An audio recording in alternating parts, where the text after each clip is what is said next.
విలీనం, విమోచనం, విద్రోహం, సమైక్యం. ఎటు చూసినా ఈ మాటలే వినిపిస్తున్నాయి. జనం చరిత్రను మర్చిపోతే, నిజాలు మరుగున పడిపోతే ఇలాగే ఉంటుంది. తమ వాదంతో జనాల్ని ఎలా ఆకట్టుకోవాలో అనే ప్రయత్నం తప్ప అసలు విషయాలను ఏ రాజకీయ పార్టీ మాట్లాడటం లేదు. నాడు జరిగిన పోరాటం, ఆ పోరాట స్ఫూర్తి, దాని లక్ష్యాలు కదా ముఖ్యం. వాటిని కదా ఇప్పుడు గుర్తు చేసుకోవాల్సింది. వాటి కోసం కదా పునరంకితం కావాల్సింది. కాని జరుగుతుందేంటి? విమోచనమని ఒకరు, విలీనమని మరొకరు, సమైక్య దినమంటూ ఇంకొకరు. సెప్టెంబర్ 17కున్న అసలు ప్రత్యేకతను వదిలేసి సొంత ఎజెండాలను తెరపైకి తెస్తున్నారు. సెప్టెంబర్ 17కున్న ప్రాధాన్యత ఏంటి? ఆనాడు జరిగిన పోరాటమేంటి?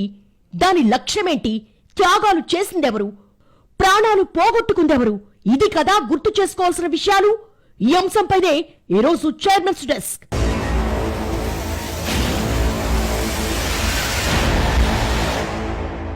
సెప్టెంబర్ 17 ఈ రోజుపై ఎవరి వాదనలు వాళ్లకున్నాయి. చరిత్రకు ఎవరి అర్థాలు వాళ్ళు చెప్తున్నారు. ఈ రోజుకు తెలంగాణ చరిత్రలో ఓ ప్రత్యేక స్థానం ఉంది. 1948లో ఇదే రోజున హైదరాబాద్ సంస్థానం భారతదేశంలో కలిసింది. ఆపరేషన్ పోలోలో భాగంగా సైనిక చర్యతో నాటి నిజాంను గద్దె దించి హైదరాబాద్ రాష్ట్రాన్ని భారత్లో కలుపుతున్నట్టుగా అప్పటి కేంద్ర ప్రభుత్వం ప్రకటించింది. ఆ రోజునే ఇప్పుడు కొందరు విమోచనం అంటారు, మరికొందరు విలీనం అంటున్నారు, ఇంకొందరు విద్రోహమని పిలుస్తున్నారు, సమైక్యతా దినమని అంటున్నారు. ఏ పేరుతో పిలుచుకున్నా సెప్టెంబర్ 17 తెలంగాణ చరిత్రలో అత్యంత కీలకమైన రోజు. భారత స్వాతంత్ర్యం కోసం దేశమంతటా ఎన్నో పోరాటాలు జరిగాయి. రాజుల సంస్థానాల్లోనూ బయట పోరాటం సాగింది. కాని ఇంత దీర్ఘకాలం అందులో ఆయుధాలు పట్టి పోరాడిన చరిత్ర దేశంలో ఏ రాష్ట్రానికి లేదు. పైగా 5,000 మంది నేల కొరగడమంటే చిన్న విషయం కాదు. ఇలాంటి పోరాటం ఏ ప్రాంతంలోనూ జరగలేదు. అది కేవలం తెలుగునాటనే, తెలంగాణలోనే జరిగింది. నిన్న మొన్నటి తెలంగాణ ఉద్యమాన్ని చూసే ఎంత ఉధృతంగా జరిగింది అనుకుంటాం.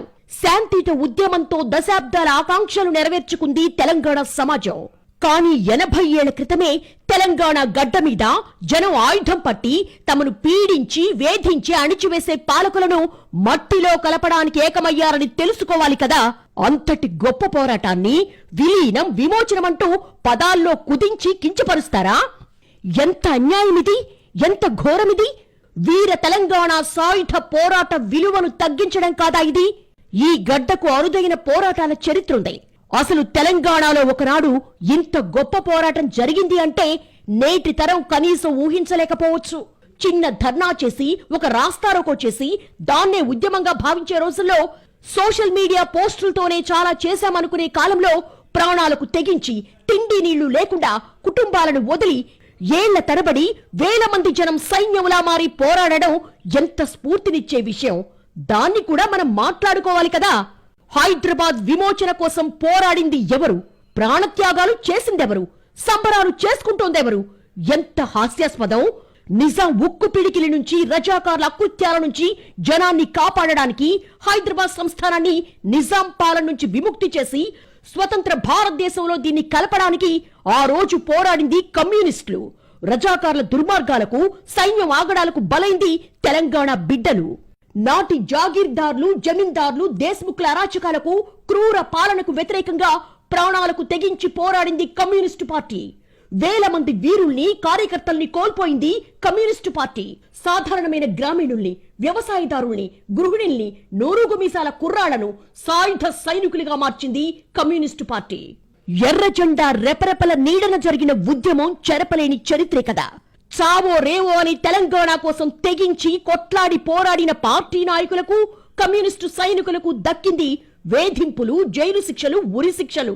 హైదరాబాద్ సంస్థానం కోసం వచ్చిన కేంద్ర సైనిక బలగాల కమాండర్లు ఇక్కడి జాగీర్దార్లు, దేశ్ముఖ్లనే హృదయం లేని భూస్వాములతో లాలూచీపడి చేసిన కిరాతకాలు, నిజాలు కాకుండా పోవు కదా.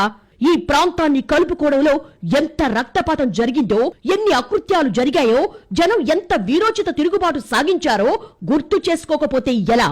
కానీ నేటి రాజకీయ పార్టీలు ఇవేమీ మాట్లాడటం లేదు.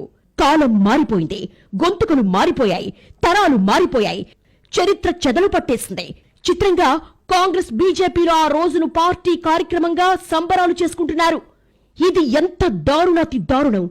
వీళ్లే పోరాటాలు చేసుంటే రావి నారాయణ రెడ్డి, షోయిబుల్లా ఖాన్, సుందరయ్య, దేవులపల్లి వెంకటేశ్వరరావు, భీమిరెడ్డి నరసింహారెడ్డి, ఆరుట్ల కమలాదేవి, మల్లు స్వరాజ్యం, మగ్దుం మొహినుద్దీన్ లాంటి వాళ్ల త్యాగాలు ఏమైపోయాయి? పార్టీలు వాళ్ల ప్రయోజనాలు తప్ప ఇంకో స్వార్థం లేదా? ఓట్ల కోసం చరిత్రను వక్రీకరిస్తారా? జనం నిజాలు తెలుసుకోవాలి. విమోచనా దినంతో అసలు బీజేపీకి ఏంటి సంబంధం? కాంగ్రెస్ కు ఏంటి బంధం? వీళ్లంతా అసలు అప్పుడెక్కడున్నారు?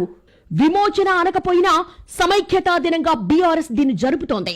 కమ్యూనిస్టులు మినహా మిగిలిన పార్టీలకు హైదరాబాద్ భారత్ లో కలిసిన సందర్భంతో ఏం సంబంధం? ఏం చేశాయని వీళ్ల సంబరాలు? ఈ పోరాటాన్ని గుర్తు చేసుకునే హక్కు ఏ పార్టీకైనా ఖచ్చితంగా ఉంటుంది. కానీ దాని పేటెంట్ మాదే అనేలా రాజకీయ ప్రయోజనాల కోసం ప్రజల్ని మభ్యపెట్టాలని చూస్తే ఎలా? సాయుధ పోరాటాన్ని మైలేజ్ గా వాడుకోవాలి అనుకుంటే ఆ హక్కుంది ఒక్క కమ్యూనిస్టు పార్టీలకు మాత్రమే. తెలంగాణపై పట్టు నిలుపుకోవాలనే వ్యూహం బీఆర్ఎస్ దైతే పాగా వేయాలనే స్ట్రాటజీ బీజేపీది. దీనికోసం ఆనాటి పోరాటాన్ని ఉపయోగించుకోవడమే వ్యూహం. ఈ ఏడాది కూడా గతంలో జరుపుకున్నట్టే బీజేపీ, బీఆర్ఎస్ కార్యక్రమాలు నిర్వహించాయి. ఇక ఈ రోజును విద్రోహ దినంగా జరపమని కామ్రేడ్లు ఎప్పట్లాగే పిలుపునిచ్చారు.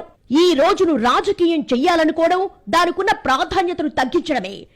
నిస్సందేహంగా సెప్టెంబర్ 17 తెలంగాణ సాయుధ రైతాంగ పోరాటం. ఆ పోరాటం ఉచ్చస్థితికి చేరి ఫలితమొచ్చిన రోజు ఎంతో అద్భుత సందర్భం. దాని వెనకున్న స్ఫూర్తి, పోరాడిన తీరు, వేల మంది బలిదానాలు, త్యాగాలు అసామాన్యం. ఆ జ్ఞాపకాల్ని గుర్తు చేసుకోవాలి. నాడు ప్రజలెందుకు పోరాటం చేశారో అర్థం చేసుకోవాలి. ఆ లక్ష్యాలు నెరవేరాయా లేదా అని చూసుకోవాలి. వర్తమానంలో ఆ పోరాటానికి ఉన్న ప్రాముఖ్యత ఎంతో గమనించుకోవాలి. కానీ దాని చుట్టూ రాజకీయం చేయడం, రాజకీయ ప్రయోజనాలు పొందాలని, సెంటిమెంట్ రాజకీయాలు రగిలించాలని ప్రయత్నించడమే నేటి విషాదం. 8 దశాబ్దాల క్రితం ఇదే రోజుల్లో తెలంగాణ గడ్డపై జరిగిన ఘటనలు ఇక్కడి ప్రజల జీవితాల్లో మలుపు తిప్పాయి. నేటి తరానికి ఎవరు ఎందుకు తిరగబడ్డారో, ఎవరి నేతృత్వంలో ఈ పోరాటం జరిగిందో తెలియకపోవచ్చు. కానీ ఒక్కటి మాత్రం నిజం, తెలుగు తేజాన్ని రక్తాక్షరాలతో లిఖించిన సందర్భం తెలంగాణ సాయుధ రైతాంగ పోరాటం. 1947లో భారతదేశానికి స్వాతంత్ర్యం వచ్చింది. త్రివర్ణ పతాకం దేశమంతా రెపరెపలాడింది. కానీ హైదరాబాద్ రాజ్యం మాత్రం నిజాం పాలనలోనే ఉంది. ఆ పీడన నుండి బయటపడడానికి, నిరంకుశ పాలన నుండి స్వేచ్ఛావాయువులు పీల్చడానికి వీర తెలంగాణ ఆయుధాన్ని పట్టుకుంది. వీర తెలంగాణ రైతాంగ సాయుధ పోరాటం వేలాది మంది మట్టి మనుషులు తమ రక్తపు ధారలతో రాసిన వీరోచిత ప్రజా పోరాట చరిత్ర. వెట్టివాళ్లే ఎర్ర జెండాలే ఎగసి, బాంచందొర అన్న పేదలే బందూకులై తిరగబడి, కాల్ముక్తదొర అన్న పీడితులే మర ఫిరంగులై దోపిడీ రాజ్యాన్ని కోల్చిన సందర్భం. తెలంగాణ సాయుధ పోరాటం ఎందుకు జరిగింది? ఎవరిపై జరిగింది? ఈ 2 ప్రశ్నలకు సమాధానాలు అర్థమైతే సెప్టెంబర్ 17ను ఎలా చూడాలో అర్థమవుతుంది. నాటి తెలంగాణలో దొరలు, దేశ్ముఖులు, జాగీర్దారులు, జమీందారులు, పటేళ్లదే రాజ్యం. నిజాం విధించే పన్నుల్ని వీళ్లే వసూలు చేసేవారు. ఈ అధికారాన్ని అడ్డుపెట్టుకుని చేసిన ఘోరాలు అన్నీ ఇన్ని కావు. ఈ దొరలు, భూస్వాములకు అండగా నిజాం సర్కారుండేది. భూమి శిస్తు వసూళ్లు అనేక అక్రమాలు. పండించే పంటలో సగం కంటే ఎక్కువ శిస్తు కింద జమ చేసుకునేవారు. పన్నులు చెల్లించకపోతే భూమిని గుంజుకునేవారు. ఇక కౌలు రైతుల కష్టాలు అంతా ఇంతా కాదు. కౌలు వసూలు కోసం చిత్రహింసలు, ప్రపంచంలో ఎక్కడా లేని పన్నులు. దొర ఇంట పుట్టుక, చావు, మరే వేడుక జరిగినా బడుగు జీవులు పన్నులు కట్టాల్సిందే. ఈ పన్నుల దోపిడీతో పాటు మరో దుర్మార్గం వెట్టి చాకిరి. గ్రామంలోని అన్ని కులాల వారు దొరలకు, పెత్తందారులకు ఉచితంగా సేవలు చేయాల్సిందే. అన్ని కులాల వాళ్లు దొరల అవసరాలను ఉచితంగా తీర్చాల్సిందే. పాలు, పండ్లు, పచ్చళ్లు, కూరగాయలు, వ్యవసాయ పనిముట్లు అన్నీ ఉచితమే. అందుకే నాటి పాలకుడు నిజాం మీద కంటే కూడా స్థానిక భూస్వాములపై తెలంగాణ ప్రజలకు తీవ్ర వ్యతిరేకత వచ్చింది. అదే దొడ్డి కొమురయ్యను కదిలించింది. చాకలి ఐలమ్మను ధీరవనితగా మార్చింది. 1946 జూలై 4న దొడ్డి కొమరయ్య వీరమరణం తెలంగాణ విప్లవ ప్రభంజనానికి నాంది పలికింది. తెలంగాణ ప్రజలు అగ్గి సికలై చెలరేగిపోయారు. కర్రలతో, వడిసెలతో జనం పోరాటానికి దిగారు. అప్పుడే 1947 సెప్టెంబర్ 11న ఆంధ్ర మహాసభ జరిగింది. చరిత్రాత్మక సాయుధ పోరాటానికి పిలుపునిచ్చింది. ఈ పోరాటానికి రాయలసీమ, ఆంధ్ర ప్రజలు కూడా భుజం కలిపారు. ఒక్క విజయవాడ ప్రాంతంలోనే రావి నారాయణ రెడ్డికి 25,000 రూపాయలిచ్చారు. కర్నూలులో మగ్దుం మొహియుద్దీన్ కు స్వాగతం పలికి ప్రజలు వేల రూపాయలిచ్చారు. ఆ పోరాటాన్ని అణచడానికి నిజాం అత్యంత కిరాతకులైన రజాకార్లను ప్రయోగించాడు. ఆ రాక్షస దాడులను ప్రజలు గుత్పలతో, ఒడిసెలతో, నాటు తుపాకులతో, గ్రెనేడ్లు, రైఫిళ్లతో తిప్పికొట్టారు. ఊరు వాడ ఏకమై నిజాం రక్కసి పాలనపై దండు కట్టి దండయాత్ర చేసింది. ఓరుగల్లు, నల్గొండ, కరీంనగర్, ఖమ్మం జిల్లాల్లో ఉద్యమ కెరటాలు ఎగసెగసిపడ్డాయి. చాకలి ఐలమ్మ తన భూముల కోసం రగిలించిన నిప్పు రవ్వ తెలంగాణ అంతటా దావాలనంలా వ్యాపించింది. అనేక నిర్బంధాలను తట్టుకుని జనం కులమతాలకు అతీతంగా ఐక్యంగా నిలిచారు. దొడ్డి కొమురయ్య బలిదానంతో మొదలైన త్యాగాల చరిత్రలో వేల మంది అమరులయ్యారు. లక్షలాది మంది గాయాల పాలయ్యారు. 10,000కు పైగా కమ్యూనిస్టులు, ప్రజా పోరాట యోధులు 3-4 ఏళ్లకు పైగా జైళ్లలో, నిర్బంధ శిబిరాల్లో బంధింపబడ్డారు. వేల మంది సామాన్య ప్రజల్ని పోలీసు క్యాంపుల్లో వారాలు, నెలల తరబడి హింసించారు. ఎన్నో గ్రామాలపై మిలిటరీ దాడులు జరిగాయి. ప్రజలు విలువైన ఆస్తులు, ప్రాణాలు కోల్పోయారు. ఈ పోరాటంలో మొదట నైజాం, అతడి రజాకార్ బలగాలు, ఆ తర్వాత కేంద్ర ప్రభుత్వం, హైదరాబాద్ సంస్థానానికి చెందిన సాయుధ బలగాలతో తెలంగాణ ప్రజలు వీరోచిత పోరాటాన్ని సాగించారు. 1946 జూలై 4న దొడ్డి కొమురయ్య వీరమరణం తర్వాత మొదలైన సాయుధ పోరాటం ఏడాది తిరిగేలోగా నిజాం మెడలు వంచే స్థాయికొచ్చింది. నిజాం కూలిపోతున్న సమయంలో, కమ్యూనిస్టుల ఆధిపత్యం ఖాయమవుతున్న సమయంలో ఇండియన్ యూనియన్ సైన్యాలు ప్రవేశించాయి. 1948 సెప్టెంబర్ 13న భారత సైన్యం హైదరాబాద్ లో ప్రవేశిస్తే 5 రోజుల్లో నిజాం సర్కారు లొంగిపోయింది. సెప్టెంబర్ 17 సాయంత్రానికల్లా భారత ఆర్మీ హైదరాబాద్ ను పూర్తిగా తన అధీనంలోకి తీసుకుంది. కాసేపటికే నిజాం భారత ప్రభుత్వానికి లొంగిపోతున్నట్లుగా ప్రకటించాడు. దాంతో ఆపరేషన్ పోలో పూర్తయింది. హైదరాబాద్ ఇండియాలో కలిసింది. తారాస్థాయికి చేరిన నిజాం వ్యతిరేక పోరాటం తర్వాత 1948 సెప్టెంబర్ 17న తెలంగాణ ఇండియాలో కలిసింది. తెలంగాణ సాయుధ పోరాటం 1946 నుండి 1951 వరకు సాగింది. నిజాం తన సంపదలను అంటిపెట్టుకోవడానికి, రాజభరణం పొందడానికి, తన అక్రమాలను ప్రశ్నించకుండా ఉండడానికి అన్ని ఏర్పాట్లు చేసుకుని తెల్ల జెండా ఎగరేశాడు. ఆ రోజు నుండి తెలంగాణతో పాటు హైదరాబాద్ స్టేట్లోని ఇతర ప్రాంతాలు ఇండియాలో భాగమయ్యాయి. నిజాం నిరంకుశ పాలన నుండి జమీందారులు, జాగీర్దారులు, దేశముఖుల నుండి విముక్తి కావాలని ప్రజలు కోరుకున్న మాట నిజం. కానీ 1948 సెప్టెంబర్ 17న ఆ విముక్తి పాక్షికంగానే జరిగిందని చెప్పాలి. హైదరాబాద్ రాజ్యపాలన 1950 జనవరి 26 దాకా మీర్ ఉస్మాన్ అలీ ఖాన్ పేరు మీదనే సాగింది. ఆ తర్వాత కూడా 1956 నవంబర్ 1 దాకా ఆయన రాజప్రముఖగా కొనసాగాడు. దుర్మార్గమైన భూస్వామ్య వ్యవస్థను నెలకొల్పి ప్రజల గోళ్లూడగొట్టి పన్నులు వసూలు చేసి ప్రపంచంలోని అత్యంత ధనికులలో ఒకటిగా పేరుపడ్డ నిజాం ఆస్తులను స్వాధీనం చేసుకుని ప్రజలకు అప్పగించలేదు సరికదా, ఆయనకే ఎదురుగా రాజభరణం, నష్టపరిహారాలు అందజేశారు. నిజాం పాలన నుంచి, భూస్వామ్య పీడన నుంచి విముక్తి కోసం మొదలైన పోరాటం 1948 సెప్టెంబర్ 17 తర్వాత ఆగిపోలేదు. ఆ రోజుతో ఏదో మార్పు వచ్చిందని కూడా ఇక్కడి ప్రజలు భావించలేదు. ఆ తర్వాత కూడా 3 సంవత్సరాల పాటు ప్రజలు సాయుధ పోరాటం కొనసాగించారు. తెలంగాణను విముక్తి చేయడానికి వచ్చిందని చెప్పే సైన్యం 1948 సెప్టెంబర్ 18 నుంచి 1951 అక్టోబర్ దాకా వేల మంది తెలంగాణ రైతు కూలీలను, పోరాట యోధుల్ని కాల్చి చంపింది. తెలంగాణ సాయుధ రైతాంగ పోరాటంలో 1946 జూలై 4 నుంచి 1948 సెప్టెంబర్ 17 దాకా నైజాం సైన్యాలు, రజాకార్లు చేసిన హత్యల కన్నా 1948 సెప్టెంబర్ తర్వాత కేంద్ర ప్రభుత్వ సైనిక బలగాలు చేసిన హత్యలు, అకృత్యాలు ఎక్కువని చరిత్ర చెప్తోంది. పోరాటాల గడ్డ తెలంగాణ. ప్రత్యేక రాష్ట్రం కోసం చేసిన ఉద్యమం ఈనాటిది కానీ 8 దశాబ్దాల క్రితమే అణచివేతపై తిరుగుబాటు చేసింది. సామాన్యులు ఆయుధం చేతబట్టి భూస్వామ్య వ్యవస్థ పునాదులు కదిలించింది. అన్ని కులాలు, మతాల జనం ఏకమై జమీందారులు, పటేళ్లు, పట్వారీలకు వ్యతిరేకంగా చేసిన పోరాటం ప్రపంచ పోరాటాల చరిత్రలో అది చెరగని అధ్యాయం. తెలంగాణ రైతాంగ సాయుధ పోరాటం భూమి కోసం, భుక్తి కోసం, పేద ప్రజల విముక్తి కోసం, దాస్య శృంఖలాలను తుత్తునీళ్లు చేయడానికి సామాన్యుడు కథం తొక్కిన పూర్వ సన్నివేశం. మనిషిని మనిషిగా గౌరవించే సంస్కృతిని స్వప్నించి సామాన్య జనం నడిపించిన విప్లవం అది. బాంచందొర కాల్మొక్త అన్న గొంతుకులే గొడ్డలి పట్టి భూస్వామ్య దొరతనపు పునాదులు కదిలించిన సందర్భం అది.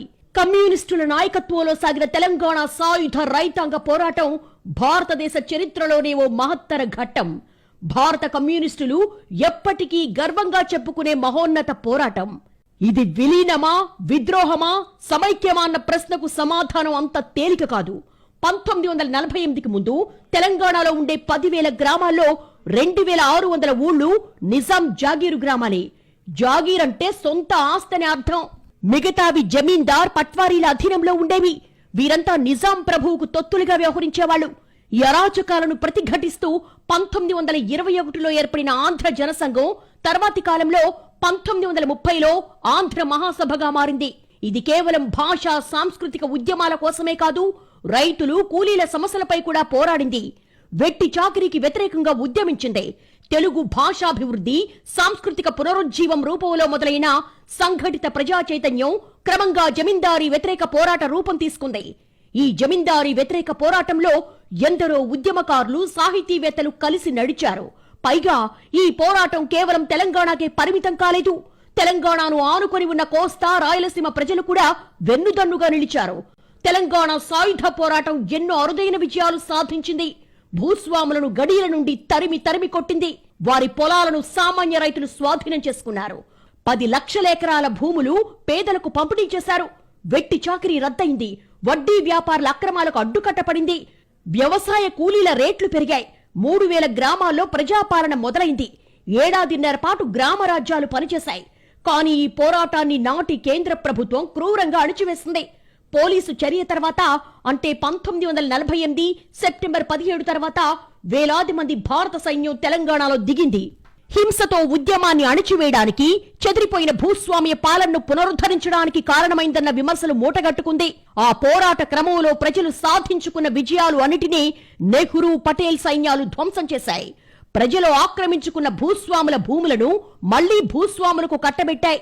రజాకార్లను అణచడం అన్న పేరుపై ప్రజలను ఓచకోత కోశాయి. విలీనం తర్వాత కూడా 2 ఏళ్లకు పైగా తెలంగాణ అంతటా పాశవిక నిర్బంధం నడిచింది. అటు నిజాంతో, ఇటు యూనియన్ సైన్యాలతో 2 దశల్లో పోరాడి వేలాది మంది ప్రాణత్యాగాలతో తెలంగాణ పునీతమైంది. నాటి పోరాటంలో ఉద్యమించి తుపాకులకు ఎదురొడ్డి నిలిచింది పేదలు, దళితులు, వెనుకబడిన సామాన్యులే. నిజాం రాచరికం కుప్పకూలి ఇండియన్ యూనియన్ లో కలిస్తే భూస్వామ్యం అంతమవుతుందని ఆశించారు. వివక్ష అంతమవుతుందని నమ్మారు. ఇవన్నీ ఇప్పటికీ ప్రత్యక్షంగానూ పరోక్షంగానూ కొనసాగుతూనే ఉన్నాయి. అందుకే సెప్టెంబర్ 17 చూసే దృష్టికోణాన్ని బట్టి, నమ్మే రాజకీయ విశ్వాసాల్ని బట్టి దాని ప్రాముఖ్యత కనిపిస్తుంది. ఎలా కనిపించినా ఆ రోజుకున్న ప్రాముఖ్యత మాత్రం తగ్గదు. హైదరాబాద్ ముస్లిం పాలన కింద ఉన్నప్పటికీ, పాలకుల మత విశ్వాసం ఇస్లాం అయినప్పటికీ నిజాం ఆధారపడింది హిందూ భూస్వాముల మీద, అటు క్రైస్తవ వలసదారుల మీద. చివరకు మతోన్మాదులుగా పేరుపడిన రజాకార్ల సైన్యం కూడా హిందూ జాగీర్దార్ల, దేశ్ముఖ్ల, భూస్వాముల తరపున వారి గడియలలో విడిది చేసి తిని తాగి పేద ప్రజల మీద పోరాడుతున్న రైతు కూలీల మీద దాడులు చేసింది. ఇది సెప్టెంబర్ 17 వెనుకున్న చరిత్ర. నాటి హైదరాబాద్ భారత్ లో కలిసిన రోజు కాబట్టి ఇది విలీనం అంటారొకరు. ముస్లిం రాజు నుండి హిందూ ప్రజలకు విమోచన వచ్చిందనేవాళ్లు కొందరు. ఈ రెండూ కాదు, ఇది తెలంగాణ ప్రజలకు విద్రోహం జరిగిన రోజంటారు కమ్యూనిస్టులు. ఏ పేరు పెట్టినా ఇది ఓ చారిత్రక పోరాటం అన్నమాట నిజం. కాళ్ల కింద భూమిని నిలబెట్టుకోవడానికి సామాన్యుడు ఎంత పోరాడగలడో చెప్పిన సందర్భం ఇది. విలీనం ఇక్కడ జరిగిన సాంకేతిక విషయం మాత్రమే. విద్రోహమా, విమోచనమా అన్న చర్చ అనవసరం. దోపిడీ, పీడన, అణిచివేత, వివక్ష లేని మానవీయ సమాజ నిర్మాణం కోసం వేలాది మంది చేసిన త్యాగాల పోరాటం అనేది మాత్రం నిజం.